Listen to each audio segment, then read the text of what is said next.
আব্দুল্লাহ ইবনে মাসউদ রাদিয়াল্লাহু তাআলা আনহুর বর্ণনা, আমি আল্লাহ নবীকে প্রশ্ন করলাম, ইয়া রাসূলুল্লাহ, আল্লাহর কাছে সবচেয়ে প্রিয় আমল কোনটা আপনার কাছে জানতে চাই। নবীজি জবাব দিলেন, আসসালাতু আলা ওয়াক্তিহা, সময় মতো নামাজ পড়া আল্লাহর কাছে সবচেয়ে প্রিয় আমল।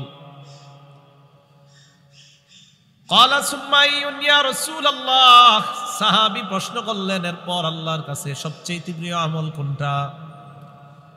নবীজি জবাব দিলেন, বিররুল ওয়ালিদাইন, পিতা মাতার প্রতি সৎ আচরণ করা। ক্বালা সুম্মা আইয়ুন ইয়া রাসূলুল্লাহ, সাহাবী প্রশ্ন করলেন, এরপর সবচাইতে আল্লাহর কাছে প্রিয় আমল কোনটা। নবীজি বললেন, আল জিহাদু ফি সাবিলিল্লাহ, আল্লাহর রাস্তায় জিহাদ করা। তাহলে হাদিসের মধ্যে নবী এক নম্বরে বললেন সময় মতো নামাজ পড়া আল্লাহর কাছে সবচাইতে প্রিয় আমল। 2 নম্বরে বললেন পিতা মাতার প্রতি সৎ আচরণ করা আল্লাহর প্রতি, এটা আল্লাহর কাছে প্রিয় আমল। এখন একটু বুঝেন, কি বোঝা যায়? আপনি আপনার আব্বার সাথে নম্র ভাষায় কথা বলাটা এটা আমল।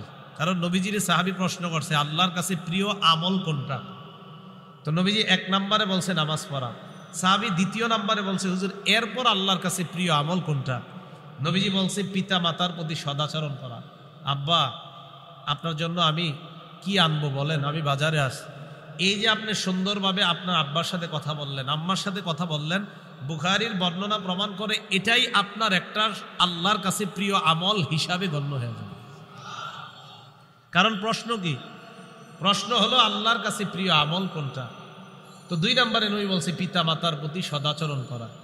তাহলে আপনার আব্বা আম্মা, তাদের জন্য ভালো ব্যবস্থাপনা করা, এটাও আপনার একটা আমল হয়ে যাবে। শুধু আমল না, আল্লাহর কাছে শ্রেষ্ঠতম একটা আমল হিসাবে গণ্য হয়ে যাবে। সহিহ বুখারীর বর্ণনা 5971 নম্বর হাদিসের বর্ণনা। আন আবি হুরায়রা রাদিয়াল্লাহু তাআলা আনহু قال جاء رجل الى رسول الله صلى الله عليه وسلم, আবু হুরায়রা রাদিয়াল্লাহু তাআলা আনহুর বর্ণনা, এক ব্যক্তি আল্লাহর রাসূলের কাছে আসলেন। আসার পর বললেন, ইয়া রাসূলুল্লাহ, মান আহাক্কুন নাসি বিহুসনি সাহাবাতি, হুজুর মানুষের মধ্যে আমার কাছে সবচাইতে ভালো আচরণ পাওয়ার হকদার কে? দুনিয়ার যত মানুষ আছে এই মানুষের মধ্যে আমার কাছে সবচাইতে উত্তম আচরণ পাবার যোগ্য কে? নবীজি জবাব দিলেন, উম্মুকা, তোমার মা। সাহাবী প্রশ্ন করলেন, সুম্মা আইয়ুন, হুজুর এরপর কে? নবীজি জবাব দিলেন, উম্মুকা, তোমার মা। সাহাবী প্রশ্ন করলেন, সুম্মা আইয়ুন, হুজুর এরপর কে? নবীজি জবাব দিলেন, উম্মুকা, তোমার মা। সাহাবী প্রশ্ন করলেন, সুম্মা আইয়ুন, এরপর কে? নবীজি বললেন, সুম্মা আবুকা, এরপর তোমার বাবা। মায়ের কথা 3 বার বললেন, বাবার কথা 1 বার বললেন। মা এমন 3টা কষ্ট পায়, বাবা কখনো এই 3 কষ্ট পায় না। 1 নাম্বার, হামালাতু উম্মুহু কুরহা, মা সন্তানকে পেটে ধারণ করার কষ্ট পায়, এটা বাবা কখনো পায় না। 2 নাম্বার, ওয়াদাআতহু কুরহা, মা সন্তান প্রসব করার কষ্ট পায়, বাবা কখনো সন্তান প্রসবের কষ্ট পায় না।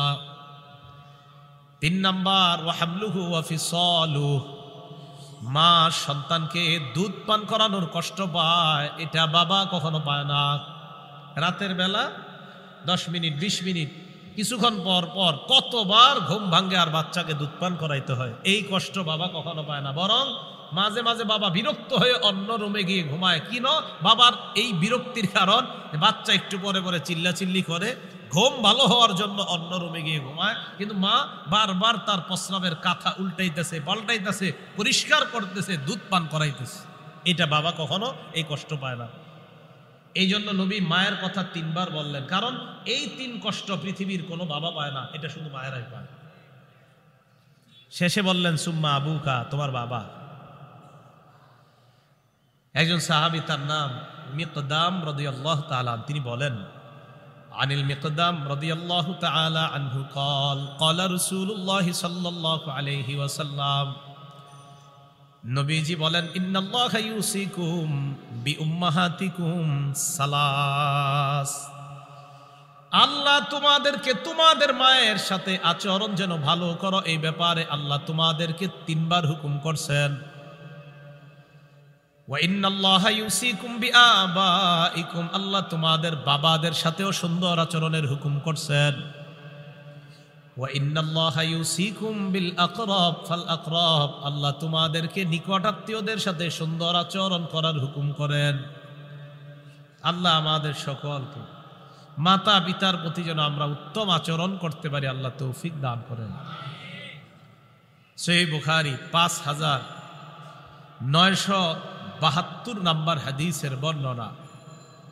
عن عبد الله بن عمرو رضي الله تعالى عنهما قال, আব্দুল্লাহ ইবনে আমর রাদিয়াল্লাহু তাআলা আনহুর বর্ণনা, জা রাজুলুন ইলা রাসূলিল্লাহি সাল্লাল্লাহু আলাইহি ওয়াসাল্লাম, অথবা ক্বালা রাজুলুন লিন নবী সাল্লাল্লাহু আলাইহি ওয়াসাল্লাম, এক ব্যক্তি আল্লাহর নবীকে বললেন, ইয়া রাসূলুল্লাহ উজাহিদু, আমি জিহাদের ময়দানে যাইতে চাই, আমি জিহাদ করতে চাই। নবীজি বললেন, আলাকা আবাওয়ান, তোমার কি পিতামাতা আছে? তিনি জবাব দিলেন, জি আমার পিতামাতা আছে।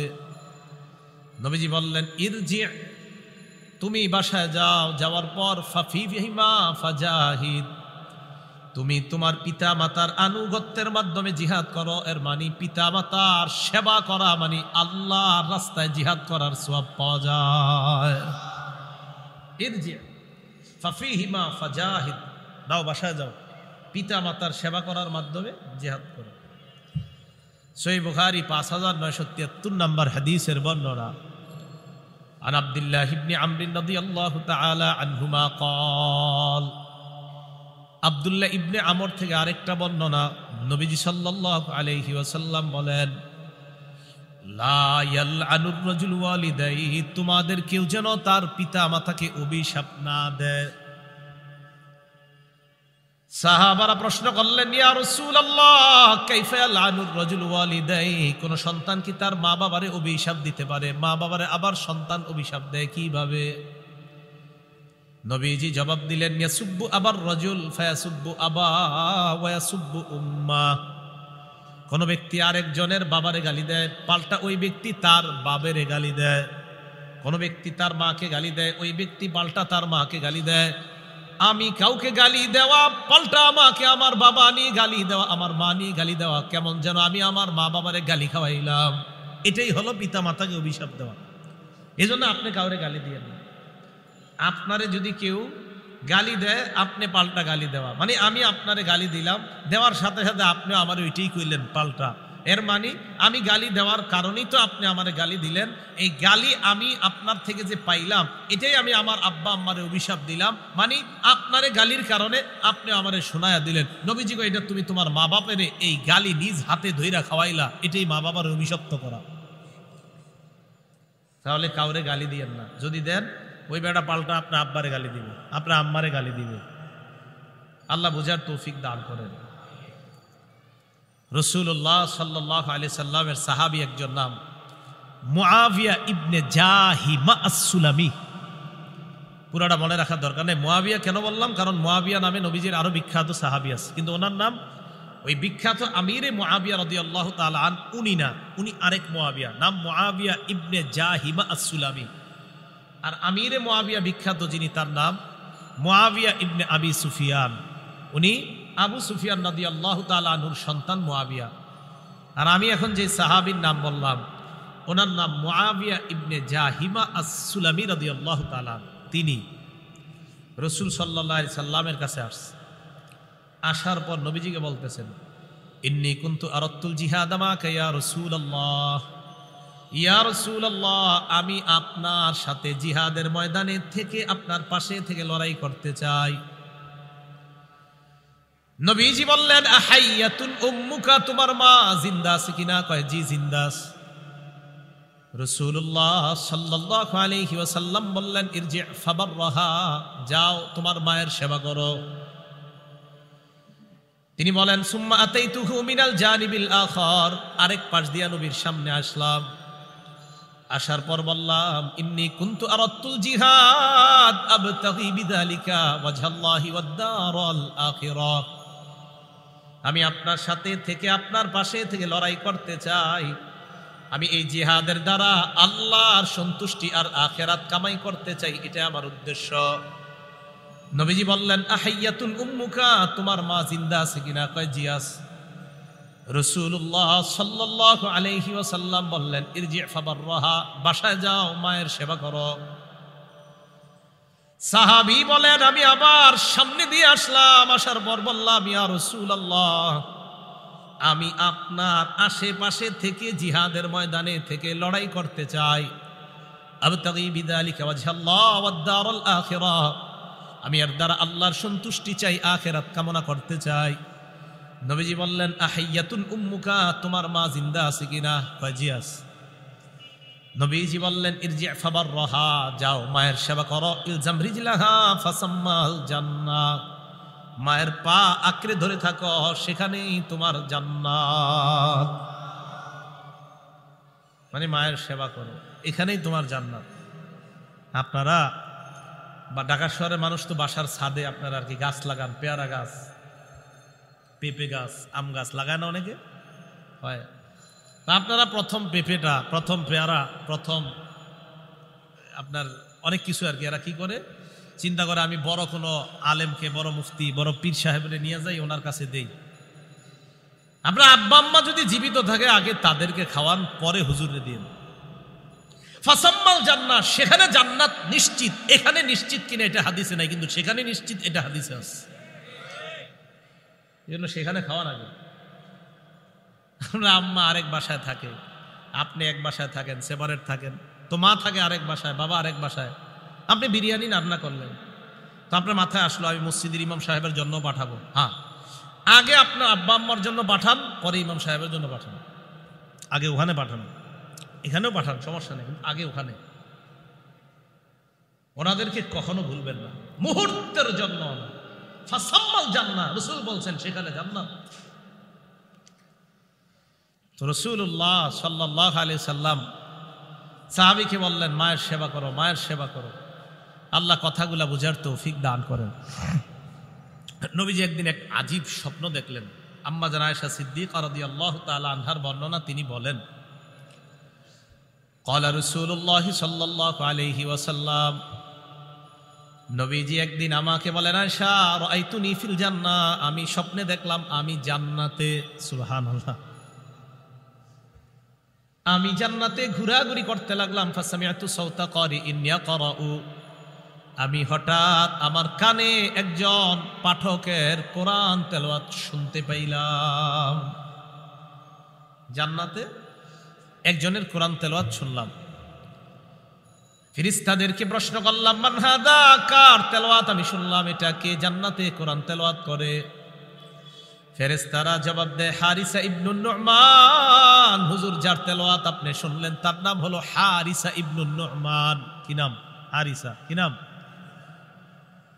আম্মা জান আয়েশাকে বলেন, আয়েশা কাযালিকাল বিররু, কাযালিকাল বিররু, কয় সেবা করা এমনই, সেবা করা এমন। দেখেন কি কয়, কয় সেবা করা এমন, সেবা করা এমন। মানে কয় ওয়া কানা আবাররান নাস বিউম্মিহি, এই হারিসা তার মায়ের বড় সেবা করত, তার মায়ের বড় আশিক ছিল, তার মার বড় খেদমতদার ছিল, মাকে প্রচুর সম্মান করত, মায়ের প্রতি খুব আনুগত্যশীল ছিল এই ছেলেটা। মায়ের সেবা করার কারণে হারিসা ইবনে নু'মানের কোরআনের তেলাওয়াত আল্লাহ আমাকে জান্নাতে শোনায়া দেয়। কানা আবাররান নাস বিউম্মিহি, মায়ের বড় সেবা করত। মা বাবার সেবা করার তৌফিক দান করেন।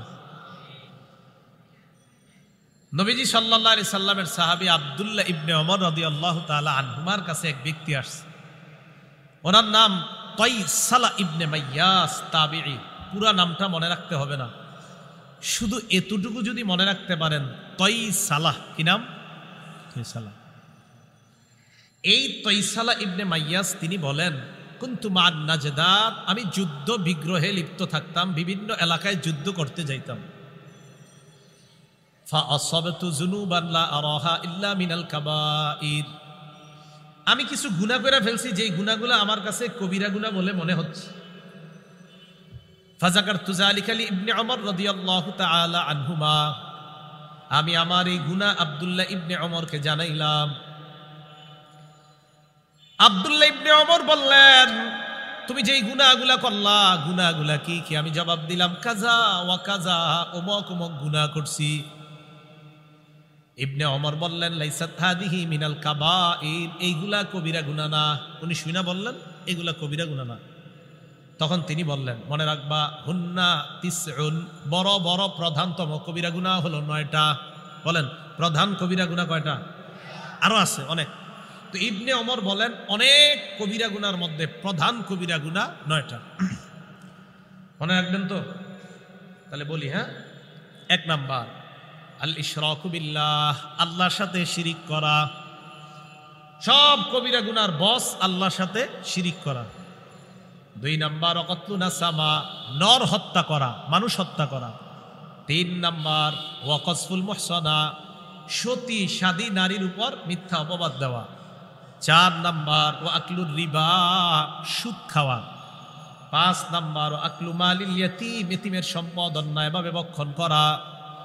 6 নাম্বার অল ফিরারু মিনাজ জাহফি, জিহাদের ময়দান থেকে পলায়ন করা। 7 নাম্বার ও ইলহাদুন ফিল মসজিদ, মসজিদের মধ্যে ধর্মদ্রোহী কাজ করা। মসজিদে কি করা? ধর্মদ্রোহী কাজ করা। 8 নাম্বার আল্লাযী ইস্তাসকিরু, ধর্ম নিয়ে উপহাস করা। 9 নাম্বার ওয়া বুকাউল ওয়ালিদাইনি মিনাল উকুক, আপনি কষ্ট দেওয়ার কারণে পিতা মাতার চোখের মধ্যে পানি আসা। আপনি কষ্ট দিয়েছেন, এই কষ্টের কারণে মা বাবার চোখে পানি আসছে। এটা লিডার 9টা কবিরা গুনাহ। এই প্রধান ও 9 কবিরা গুনার একটা এটাও, আপনার কোনো কথায় বা কর্মে আপনার মা বাবার চোখে পানি আসাটা অনেক কবিরা গুনাহের মধ্যে। আব্দুল্লাহ ইবনে ওমর বললেন, এর মধ্যে এটাকেও স্থান দিছে যে কোন সন্তান যদি পিতামাতার চোখে পানি আসে, তার কারণে যদি সন্তানের কারণে যদি পিতামাতার চোখে পানি আসে, এটাও অনেক বড় পর্যায়ের কবিরা গুনাহ। এবার আব্দুল্লাহ ইবনে ওমর ওই ব্যক্তিকে বলতেছে, যিনি বলছে আমি তো বড় বড় গুনাহ করছি, তো ওনারে কয়, আতাফরাকুন নার, তুমি কি জাহান্নাম থেকে দূরে থাকতে চাও? ওয়া তুহিব্বু আন তাদখুলাল জান্নাহ, তুমি কি জান্নাতে যেতে চাও? বলেন, জাহান্নাম থেকে দূরে আর জান্নাতে সবাই যেতে চাই না ইনশাআল্লাহ? তো ইবনে ওমর এই কথা বলার পরে তিনি বললেন, ই ওয়াল্লাহ, জি আমি তো এটা চাই, আল্লাহর কসম। আব্দুল্লাহ ইবনে ওমর বললেন, আহাইয়াতুন ওয়ালিদুক, তোমার মা বাবা দুইজনের কেউ জিন্দা আছে কিনা? তাইসালা ইবনে মাইয়াজ জবাব দেয়, উম্মি ইনদি, আমার কাছে আমার মা আছে। আব্দুল্লাহ ইবনে ওমর বললেন, 2টা কাজ করবা, আলাম তালাহাল কালাম, মায়ের সাথে যদি কোমল সুরে কথা বলো।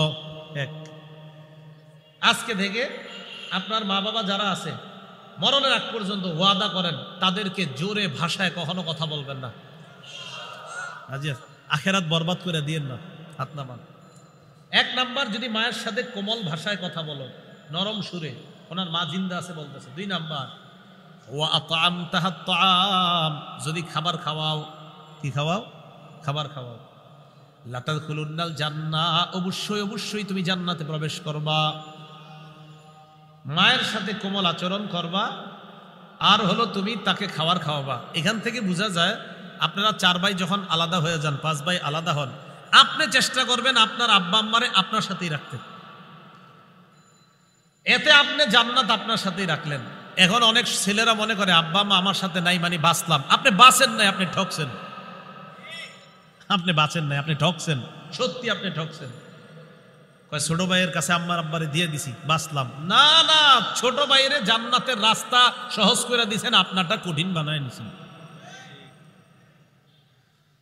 তা আব্দুল্লাহ ইবনে ওমর বলে দিলেন, তুমি মায়ের সাথে কোমল ভাবে কথা বলবা, মাকে খাবার খাওয়াবা, ঠিক মতো সেবা করবা, অবশ্যই তুমি জান্নাতে প্রবেশ করবা। সহিহ বুখারীর 2482 নাম্বার হাদিস। একজন বুজুর্গের কথা আপনারা অনেক শুনছেন, নাম জুরাইজ, ওনার নাম শুনছেন আপনারা। মুসলিম শরীফের লম্বা হাদিস আসছে ওনার ব্যাপারে, বুখারীতে একটু শর্ট আসছে। এই জুরাইজের ব্যাপারে নবীজি বলেন, কানা রাজুলুন ফি বানি ইসরাঈলা ইউকালু লাহু জুরাইজ। বনি ইসরাইলের এক ব্যক্তি ছিল, তার নাম ছিল জুরাইজ। কানা ইউসাল্লি ফি সাওমাআতিহি। এই জুরাইজ তার ইবাদত খানার মধ্যে ইবাদত করতেছিল, নামাজ পড়তেছিল, নফল নামাজ।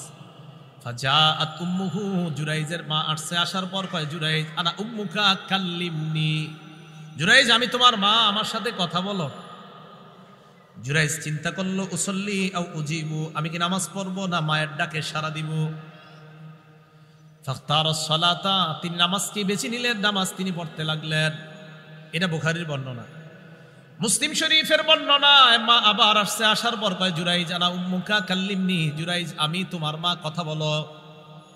তিনি আবার চিন্তা করলেন, নামাজ পড়বো নাকি মায়ের ডাকে সাড়া দিব। উনি নামাজ পড়তেই লাগলেন। মুসলিমের বর্ণনা, মা তৃতীয়বার আসছে, আসার পর কয়, জুরাইজ কাল্লিমনি আনা উম্মুকা, আমি তোমার মা, আমার সাথে কথা বলো। আবার উনি চিন্তা করলেন, নামাজ পড়বো নাকি মায়ের ডাকে সাড়া দিব। উনি নামাজ পড়তে লাগলেন। মা এবার আল্লাহর কাছে বললেন, আল্লাহুম্মা লা তুমিতহু হাত্তা তুরিয়াহুল মুমিসাত। আল্লাহ তুমি জুরাইজের মরণ দিবা না পতিতার চেহারা না দেখাইয়া। কার চেহারা? সতীত্ব বিক্রি করে যে বেড়ায় টাকার বিনিময়ে এমন নারী। যদিও এটার বাংলাটা আরো ভয়ঙ্কর, ওই বাংলাটা আমি এখানে বলছি না। মুমিসাতের আরেকটা বাংলা আছে, তো সেটা বলতে আমার লজ্জা করছে। তো যাই হোক, টাকার বিনিময়ে সতীত্ব বিক্রি করে বেড়ায়, বাস এর থেকে আপনারা বুঝে নেন বাংলাটা কোন ধরনের হতে পারে। তো মা বদদুয়া করছে, আল্লাহ এই জাতীয় নারীর চেহারা না দেখায় তার মরণ দিও না। ঘটনাও এক ঘটে গেছে।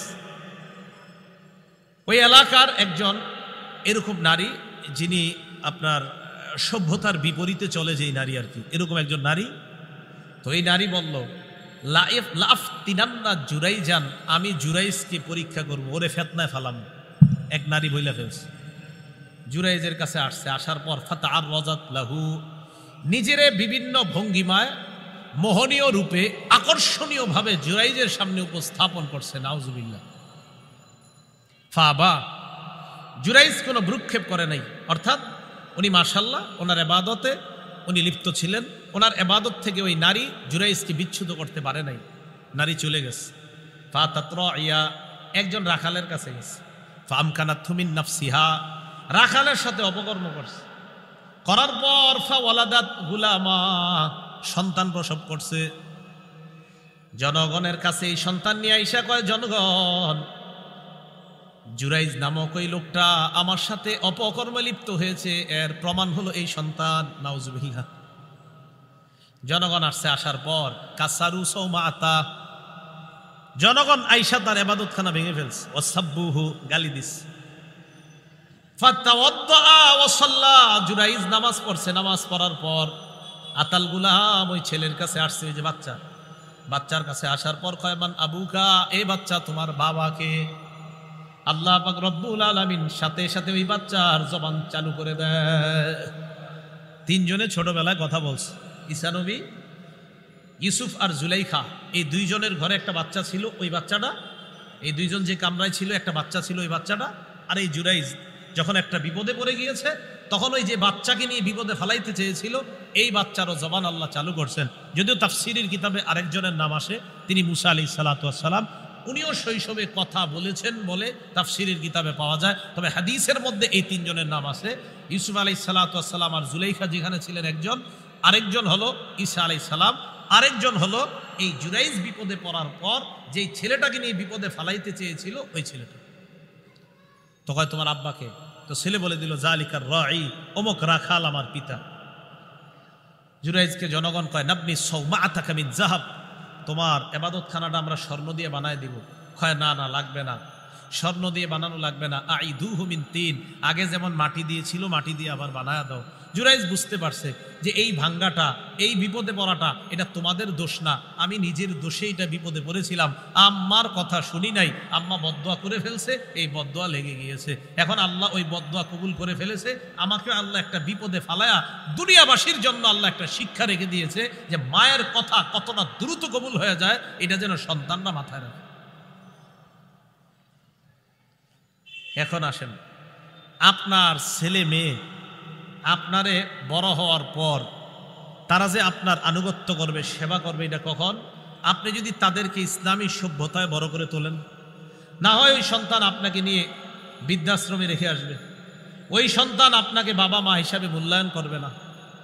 ওই সন্তান বিদেশে থাকা অবস্থায় আপনি যখন মারা যাবেন, তখন ওই সন্তান বলবে, আমার ইম্পর্টেন্ট একটা মিটিং আছে আজকে, এই মিটিং ছেড়ে আমি বাংলাদেশে যাওয়া সম্ভব না। মৃত্যুর পর আপনাকে দেখারও তার কোনো সুযোগ মিলবে না। এটা মাথায় রাখবেন। সন্তানকে যদি সভ্য সন্তান হিসাবে গড়ে না তোলেন, প্রথম কথা, সন্তান যাদের না হয় তারা আল্লাহর কাছে দোয়া করবেন। সন্তানের জন্য কি করবেন? দোয়া করবেন। খুব বেশি বেশি আল্লাহর কাছে দোয়া করা। দোয়া করার ক্ষেত্রে মাথায় রাখবেন, অনেকের এই সমস্যা যে হুজুর 14 বছর, আজকে একজন বলতেছি ওনার 14 বছর বিয়ে করছে, সন্তান হয় না। এটা আল্লাহর ইচ্ছা। সন্তান দেয় আল্লাহ, সন্তান দেয় না আল্লাহ। সন্তান দেয়ও আল্লাহ, সন্তান যদি না দেয় এটাও আল্লাহর ক্ষমতা। সূরা শূরা আয়াত নাম্বার 49-50 আল্লাহ বলেন, লিল্লাহি মুলকুস সামাওয়াতি ওয়াল আরদ, আসমান জমিনের রাজত্ব আল্লাহর। ইয়াখলুকু মা ইয়াশা, আল্লাহ যা চান তা সৃষ্টি করেন। ইয়াহাবু লিমান ইয়াশাউ ইনাসা, আল্লাহ চাইলে কন্যা দান করেন। ওয়া ইয়াহাবু লিমান ইয়াশাউ যুকুর, আল্লাহ চাইলে কাউকে ছেলে দান করেন। আও ইউযাওয়িজুহুম যুকরানা ওয়া ইনাসা, আল্লাহ চাইলে ছেলে মেয়ে উভয়টা দান করেন। ওয়া ইয়াজআলু মান ইয়াশাউ আকীমা, আল্লাহ চাইলে ছেলেও দিবেন না, মেয়েও দিবেন না, ওই নারীকে বন্ধা রাখবেন, এই ক্ষমতাও কার? তো এখন যাদের সন্তান হয় না, আপনাদের কাজ হলো আল্লাহর কাছে দোয়া করা। কি করা বলেন? দোয়া করা। দোয়ার ক্ষেত্রে 1 নাম্বার মনে রাখবেন, যখন দোয়া করবেন, দোয়াটা করার সময় আপনি যখন কোনো আলেমের কাছে গিয়ে বলবেন, হুজুর দোয়া তো করতেছি গত 10 বছর, কাজ হয় না, ওই আলেম প্রথমে আপনাকে বলবে, আপনি কোনো হারামের সাথে জড়িত আছেন কিনা। কি বলবে আপনাকে? এখন আপনি যদি বলেন, হুজুর এমন বড় কোনো হারামের সাথে জড়িত নাই, তবে ওই ছোটখাটো একটা ইয়াতে জড়িত আছে, এখানে আপনার হালকা কিছু সুদ আসে। কি আসে? হালকা সুদ আসে। তা আপনি যতই দোয়া করবেন, দোয়া তো আপনার কবুল হবে না। দলিল তিরমিজি শরীফে আছে 2989 নাম্বার হাদিস, খুব মন দিয়ে শুনেন। রাসূলুল্লাহ সাল্লাল্লাহু আলাইহি সাল্লামের সাহাবী আবু হুরায়রা রাদিয়াল্লাহু তাআলা আনহুর বর্ণনা। যারা বলেন যে খালি দোয়া করি কবুল হয় না, মনোযোগ দিয়ে হাদিসটা শুনেন। ক্বালা রাসূলুল্লাহ সাল্লাল্লাহু আলাইহি ওয়াসাল্লাম, নবীজি সাল্লাল্লাহু আলাইহি ওয়াসাল্লাম বলেন, আইয়ুহান নাস, হে মানুষ, ইন্নাল্লাহা তাইয়্যিবুন, আল্লাহ পবিত্র, লা ইয়াকবালু ইল্লা তাইয়্যিবা, আল্লাহ পবিত্র ছাড়া কবুল করে না। সবাই বলেন, আল্লাহ পবিত্র, আল্লাহ আল্লাহ পবিত্র ছাড়া আল্লাহ কবুল করে না। নবীজি বলেন, ইন্নাল্লাহা আমারাল মুমিনিনা বিমা আমারা বিহিল মুরসালিন। অনুবাদটা কিভাবে করি দেখেন। নবীজি বলেন, আল্লাহ ইমানদারদেরকে একটা হুকুম দিয়েছেন, অবিকল যেই হুকুমটা রাসূলদেরকে দিয়েছেন। সুবহানাল্লাহ। দেখেন কি বলে, আল্লাহ সব ইমানদারদেরকে একটা হুকুম করেছেন, অবিকল যেই হুকুমটা আল্লাহ নবীদেরকে দিয়েছেন। তাহলে হুকুমটার গুরুত্ব কম না অনেক বেশি? এই 2 হুকুম কি? একটা হলো নবীদেরকে, আর একটা ইমানদারদের। হুকুম একটাই, বাকি 2 শ্রেণী। রসুলদেরকে আলাদা আল্লাহ বলেছেন, ইমানদারদেরকে আল্লাহ আলাদা বলেছেন। বলেন তো, ইমানদারদের মধ্যে রসুলরা আছে কিনা? কি এরপরেও আল্লাহ আলাদা বলছে, রসুল বলছেন, আবার বলছেন ইমানদার। খুব ভালো করে 2টা আয়াত মনে রাখবেন যদি পারেন। 1 নাম্বার সূরা মুমিনুনের 51 নাম্বার আয়াত, আল্লাহ বলেন, ইয়া আইয়ুহার রাসূলু কুলু মিনাত তাইয়্যিবাতি ওয়া'মালু সলিহা, হে রাসূলগণ, আপনারা পবিত্র খাদ্য খান এবং নেক আমল করেন। কি বলছে? হে রাসূলগণ, আপনারা পবিত্র খাদ্য খান এবং নেক আমল করেন। আসেন, নেক আমলের আগের শর্ত পবিত্র খাদ্য। বলেন, নেক আমলের আগের শর্ত দোয়া করার শর্ত। দোয়া করা আমল কিনা? আরে দোয়া করা আমল কিনা? শর্ত। হ্যাঁ, রসুলদেরকে বলতেছে পবিত্র খান, পরে নেক আমল করেন। আরেকটা আয়াত মনে রাখবেন, সূরা বাকারা 172 নম্বর আয়াত, আল্লাহ বলেন, অনুবাদটা দেখেন তো একরকম কিনা। ইয়া আইয়ুহাল্লাযীনা আমানু কুলু মিন তাইয়্যিবাতি মা রাযাকনাকুম, রসুলদেরকে বললেন, হে রসুলগণ, পবিত্র খাবার খান। সূরা বাকারার 172 নম্বর আয়াতে বলে, হে ঈমানদারগণ, পবিত্র খাবার খাও। রসুলদেরকেও বললেন পবিত্র খাবার খাও, ঈমানদারদেরকেও বললেন পবিত্র খাবার খাও। বলেন, হুকুম একরকম না আলাদা? এই জন্য নবী বললেন, আল্লাহ ইমানদারদেরকে একটা হুকুম করেছেন, অবিকল যেই হুকুমটা আল্লাহ রসুলদেরকে করেছেন, তাহলে হুকুমের গুরুত্ব কম না অনেক বেশি? বেশি। রসুলদেরকেও বললেন পবিত্র খাবার খান, ইমানদারদেরকেও বললেন তোমরা পবিত্র খাও, এরপর আমল করো।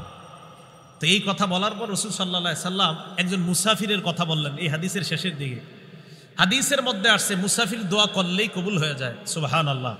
নবীজি বলেন সুম্মা যাকারার রাজুলা ইউতিলুস সাফারা, এরপর আল্লাহ নবী এক ব্যক্তির কথা স্মরণ করলেন যে ব্যক্তি লম্বা সফর করছে। আসা সফরের কারণে ওই লোকের মাথার চুলগুলা এলোমেলো হয়ে গেছে। আগবার, সফর করার কারণে তার মুখের মধ্যে ধুলা ময়লা, শরীরের মধ্যে ধুলা বালি। এবার ওই ব্যক্তি সফরে গিয়ে আল্লাহ রে কয়, ইয়া রব্বি মাবুদ তুমি কবুল করো, কবুল করো, এটা দাও ওটা দাও। নবীজি বলছেন সফরে গিয়ে দোয়া করলে দোয়া কবুল হয়ে যায়। মুসাফির বারবার কয় আল্লাহ এটা দেন ওটা দেন, কিন্তু দোয়া কবুল হয় না। ঘটনা কি? নবী না বলছে কবুল হয়, কিন্তু হচ্ছে না। নবীজি বলেন জানোনি কেন হয় না? মাতআমুহু হারাম, তার খাদ্য হারাম। ওয়া মাশরাবুহু হারাম, তার পানি হারাম। ওয়া মালবাসুহু হারাম, তার পোশাক হারাম। ওয়া গুজিয়া বিল হারাম, তার উপার্জন হারাম। ফাআদনা ইস্তাজাবু লিযালিকা, বলো তার দোয়াটা কবুল হবে কিভাবে? ভাই কথা বুঝতেছেন? তাহলে আপনি মসজিদে গিয়ে বলতেছেন আল্লাহ একটা সন্তান দেন, আল্লাহ একটা সন্তান দেন, আল্লাহ একটা সন্তান দেন। রসুল বলছে উম্মত তোমার খাদ্য কি হালাল? জি না হুজুর আমার খাদ্য হারাম। রসুল বলছেন তোমার পানীয় কি হালাল? না আমার পানীয় হারাম।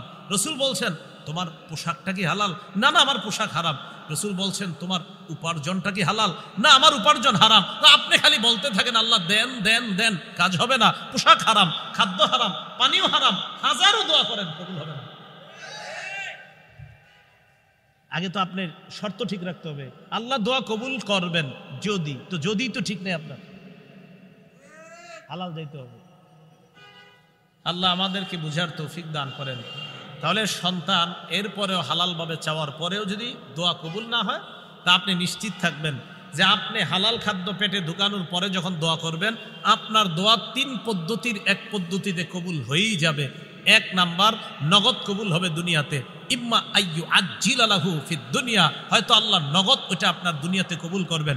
2, যদি কবুল না করে ইয়াকশিফা আনহু সুআ, এই দোয়ার পরিবর্তে আগামীকাল আপনি একটা বিপদে পড়তেন, পরশু একটা বিপদে পড়তেন, আজকের দোয়াটা কবুল না করে ওই বিপদ থেকে আল্লাহ আপনাকে উদ্ধার করে দিবেন।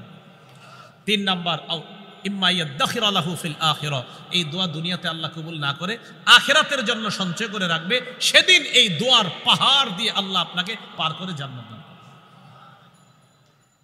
তাহলে সন্তান এর জন্য দোয়া করা। দোয়া যখন করবেন, দোয়ার কিছু নিয়ম আছে। সবচেয়ে উল্লেখযোগ্য একটা নিয়ম মনে রাখবেন, দোয়ার শুরুতে আল্লাহর প্রশংসা করা, এরপর নবীর উপর দুরূদ পড়া। বলেন আল্লাহর প্রশংসা করা, এরপর নবীর উপর দুরূদ পড়া, এটা দোয়ার মধ্যে করবেন।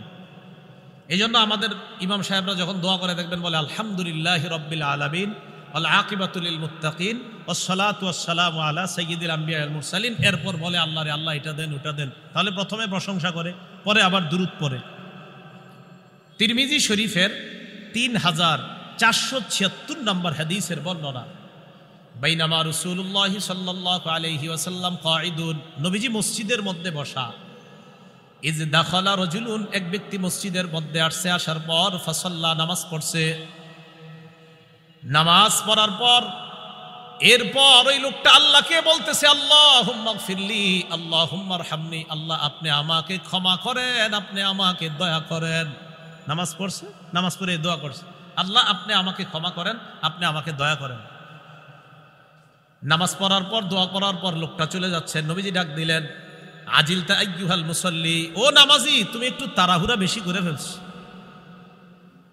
তো এই ব্যক্তি কয় হুজুর বুঝি নাই। হ্যাঁ তুমি একটু তাড়াহুড়া বেশি করছো, তুমি নামাজ পড়লা আর আল্লাহরে বললা আল্লাহ আমাকে ক্ষমা করেন, আল্লাহ আমাকে দয়া করেন। শোনো, ইদা সাল্লাইতা, যখন নামাজ পড়বা, ফাকআত্তা, বসবা, এরপর ফাহমাদিল্লাহ বিমা হুয়া আহলুহু, আল্লাহর প্রশংসা করবা, ওয়াসাল্লি আলাইয়া, আমার উপর দুরূদ পড়বা, সুম্মা দুউ, এরপর আল্লাহর কাছে দোয়া করবা। হাদিসের শেষে নবীজি সাল্লাল্লাহু আলাইহি সাল্লামের সাহাবী বলেন সুম্মা জাআ রাজুলুন আখর সুম্মা সাল্লা রাজুলুন আখর, আরেক ব্যক্তি আসছে, আয়েশা নামাজ পড়ছে, নামাজ পড়ার পর ফাহামিদাল্লাহ, আল্লাহর প্রশংসা করছে, ওয়া সাল্লা আলা নবী সাল্লাল্লাহু আলাইহি ওয়াসাল্লাম, নবীর উপর দুরূদ পড়ছে। আল্লাহর নবী তার কথা শুনলেন, শোনার পর বললেন উদউ তুজাব, উম্মত তুমি এই মুহূর্তে যা বলবা আল্লাহ তোমার দোয়া কবুল করবেন।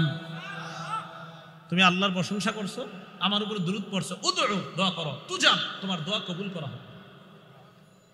এজন্য সূরা গাফিরের 60 নম্বর আয়াতে আল্লাহ বলেন ওয়াকালা রাব্বুকুম উদউনি আস্তাজিব লাকুম, তোমাদের রব বলেন তোমরা আমার কাছে দোয়া করো, আমি তোমাদের ডাকে সাড়া দিব, আমি তোমাদের দোয়া কবুল করব। আমি তোমাদের ডাকে সাড়া দিব, আমি তোমাদের দোয়া কবুল করব। আল্লাহ আমাদের সকলকে আল্লাহর কাছে চেয়ে নেওয়ার এই যোগ্যতা যেন আমাদের তৈরি হয়, আল্লাহ তৌফিক দান করেন। তাহলে বলেন তো আমরা কার কাছে চাইবো? আল্লাহর কাছে। সন্তান কার কাছে চাইবো? আল্লাহর কাছে। শর্তগুলো কিন্তু পূরণ করেন। হালাল পেটে থাকতে হবে, হালাল উপার্জন থাকতে হবে, হালাল পথে হালাল উপার্জন, হালাল পথে ব্যয়, হালাল পেট, খাদ্য পেটের মধ্যে, এই অবস্থায় দোয়া করবেন, অবশ্যই আপনার দোয়া কবুল করা হবে। হযরত ওমর ফারুক রাদিয়াল্লাহু তাআলা আনহুর বর্ণনা, তিরমিজি শরীফের 486 নম্বর বর্ণনা। ওমর ফারুক বলেন, দুনিয়ার মানুষ শোনো, ইন্নাদ দুআ মাওকুফুন বাইনাস সামাই ওয়াল আরদ। একটু দেখেন, তুমি যখন দোয়া করো তোমার দোয়াটা আসমান আর জমিনের মাঝে এইভাবে ঝুলা থাকে। কি হইল এটা? তুমি যখন দোয়া করো আসমান আর জমিনের মাঝে ঝুলে থাকে। কেন? হাত্তা তুসাল্লি আলা নবী সাল্লাল্লাহু আলাইহি ওয়াসাল্লাম, দোয়ার মধ্যে যতক্ষণ নবীর উপর দুরূদ না পড়ো ততক্ষণ এটা ঝুলে থাকে। ওমর ইবনুল খাত্তাব বলেন, তুমি দোয়া করলা, দোয়ার মধ্যে যদি নবীর উপর দুরূদ না পড়ো তোমার দোয়াটা ঝুলে থাকবে।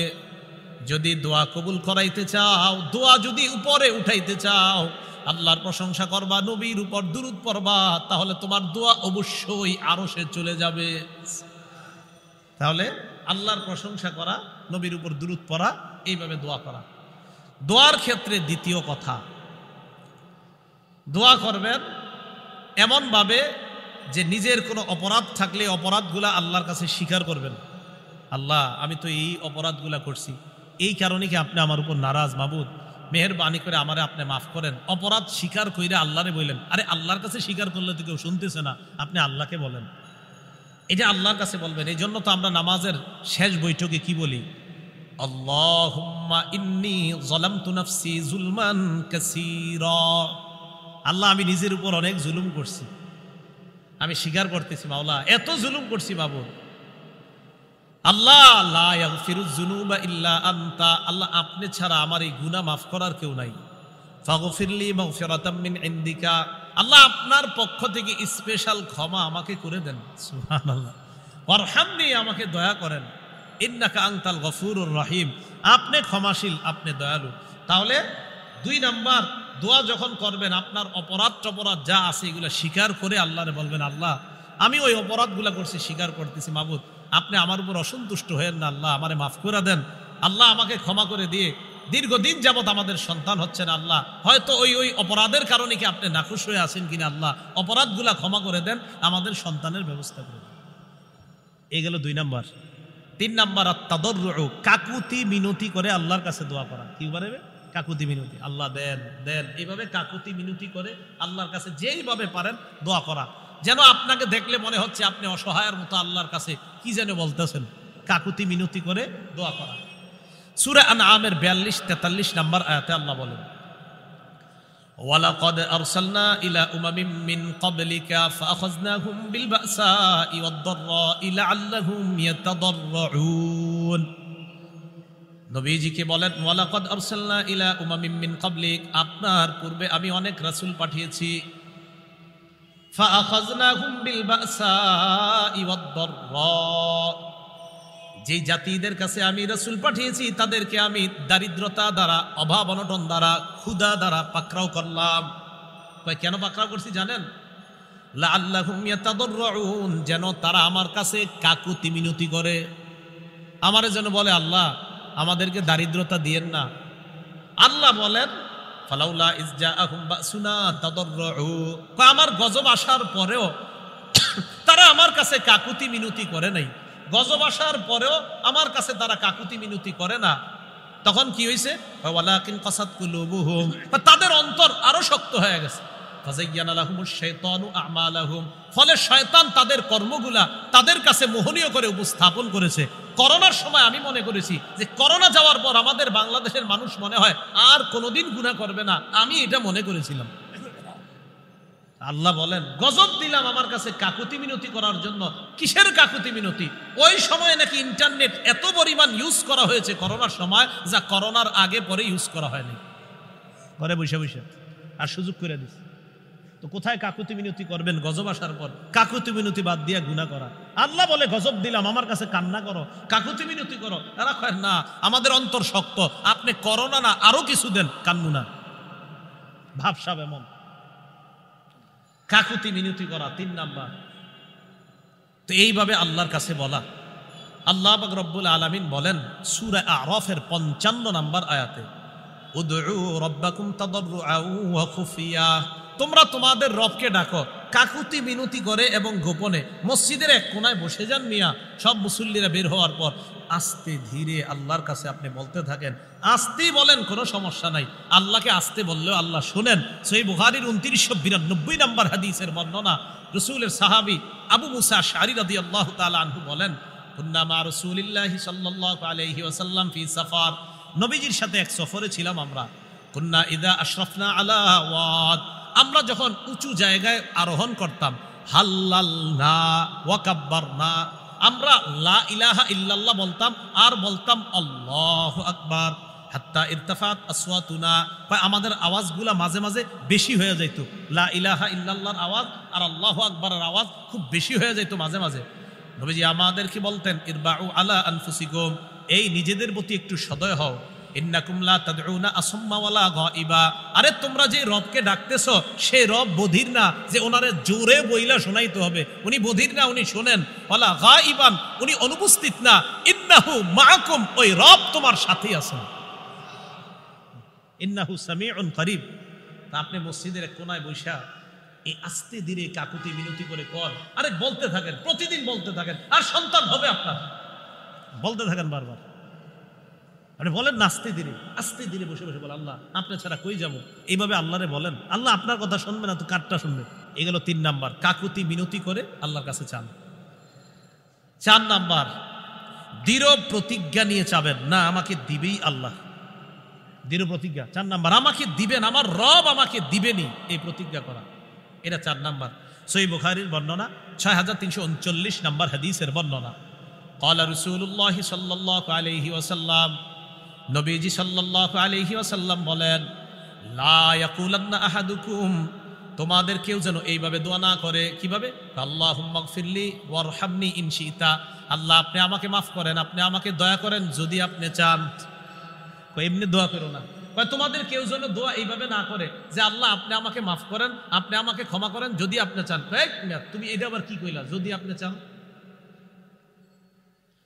নবীজি বললেন এইভাবে বলবা না, লিআযিমিল মাসআলা, তুমি দৃঢ়ভাবে বলবা আল্লাহ আমাকে মাফ করেন, আল্লাহ আমাকে ক্ষমা করেন, দৃঢ়তার সাথে বলবা। এটা দৃঢ়তার সাথে বলবা। ফাইন্নাহু লা মুকরিহা লা, আল্লাহকে বাধ্য করার মতো কেউ নাই। তুমি যে আল্লাহরে বললা আল্লাহ আপনার মন চাইলে মাফ করেন, আল্লাহরে কি তুমি বাধ্য করতে চাও যে মন চাক আর না চাক? এটা কেমন শব্দ বললা? এই শব্দ আল্লাহকে কখনো বলবা না। আল্লাহ মাফ করেন, আল্লাহ ক্ষমা করেন, একিন রাখবা আমার রব আমাকে মাফ করবেনি, আমার রব আমাকে ক্ষমা করবেনি। আপনি আস্তে ধীরে কাকুতি মিনতি করে মসজিদের কোনায় বসে বলেন, আল্লাহ সন্তান হচ্ছে না, সন্তান দেন। মা বোনরা যারা আছেন ঘরে এক জায়গায় বসেন, বৈশা আল্লাহরে বলেন, আল্লাহ বিয়ে হলো 10 বছর সন্তান হয় না, আল্লাহ আপনি দেন, আপনি ছাড়া তো সন্তান কেউ দিতে পারে না, মাবুদ কোথায় যাব, আল্লাহ আপনি দেন। দৃঢ় প্রতিজ্ঞা রাখবেন যে আমার রব আমাকে সন্তান দিবেনি। জাকারিয়া নবীকে বৃদ্ধ বয়সে দিলেন, ইব্রাহিম নবীকে বৃদ্ধ বয়সে দিলেন, আপনাদের তো বয়স এখনো 30 বার হয় নাই। তো রাসূল সাল্লাল্লাহু আলাইহি সাল্লাম বললেন আল্লাহর কাছে চাইতে হবে কিভাবে বলেন তো? দৃঢ় প্রতিজ্ঞা, না আমার রব আমাকে দিবেন। 5 নাম্বার, পিরাপিরি করা। পিরাপিরি মানে কারে কয়? পিরাপিরি আবার কারে কয় দেখেন একটু বুঝেন। আবার আল্লাহ দেন দেন দেন, আল্লাহ দেন, আল্লাহ আপনি দেন, আপনি দেন, আপনি না দিলে কে দিবে? আল্লাহ আপনি দেন দেন, এইভাবে বলা, এটারে পিরাপিরি। ফাথুল বারি 11 নম্বর খণ্ড 98 নম্বর পৃষ্ঠায় আসছে আম্মা জান আয়েশা সিদ্দিকার বর্ণনা, ইন্নাল্লাহা ইউহিব্বুল মুলিহিনা ফিদ দুআ, দোয়ার মধ্যে যারা এটা করে বারবার, আল্লাহ দেন দেন, আল্লাহ আপনি দেন, আপনি না দিলে কে দিবে, আল্লাহ দেন দেন, এইভাবে বারবার বলাটা আল্লাহ পছন্দ করে, যে আমার বান্দা আমারে বারবার বলতেছে, আল্লাহ পছন্দ করে।